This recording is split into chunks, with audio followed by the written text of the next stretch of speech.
Chile used to be like also one of those big countries where they had a lot of youth. They have problems. You see, I follow the cycling press there, and they're trying a program now where they intend to charge at every Gran Fondo €1 of the entry fee is going to youth cycling, and that's the entry fee there is €30 for a Gran Fondo, so that's quite a bit.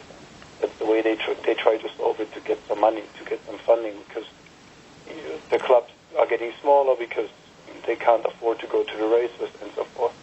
So, I don't only see this a problem here. It's also in other countries, but I'm sure at the same time there are countries where it's not a problem. I'd love to find out more about Colombia. I'm learning a lot about that right now.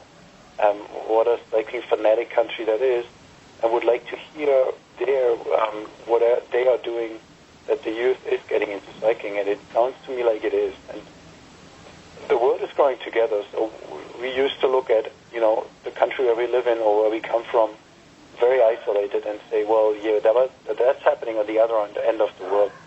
I think we're more living with like global trends and maybe continental trends. So if something happens in one country, it will also happen in the other country. And even trends in one continent can sparkle trends in other continents as well. So I'm generally an optimistic person, and I think if it's a sport that's not working with the youth in one country, it doesn't mean it's dying in general.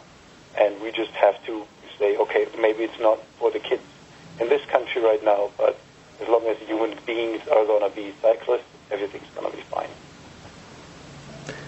Well, hopefully your son Max will be one of those sure. trendsetters. That'd be great, but you can't force the kid either. That's true too. Well, listen, we look very much forward to learning more about Gran Fondo Puerto Rico as the details start to fall into place, and more about the other cities Gran Fondo New York will be exploring as the warmer weather arrives. Yeah, thank you. Appreciate it. It's going to be fun. Yes, it is. Well, that's it from Strictly Bicycles Cyclecast. My name is Max. That was Uli Fluhme from Gran Fondo, New York, and we'll see you on the road.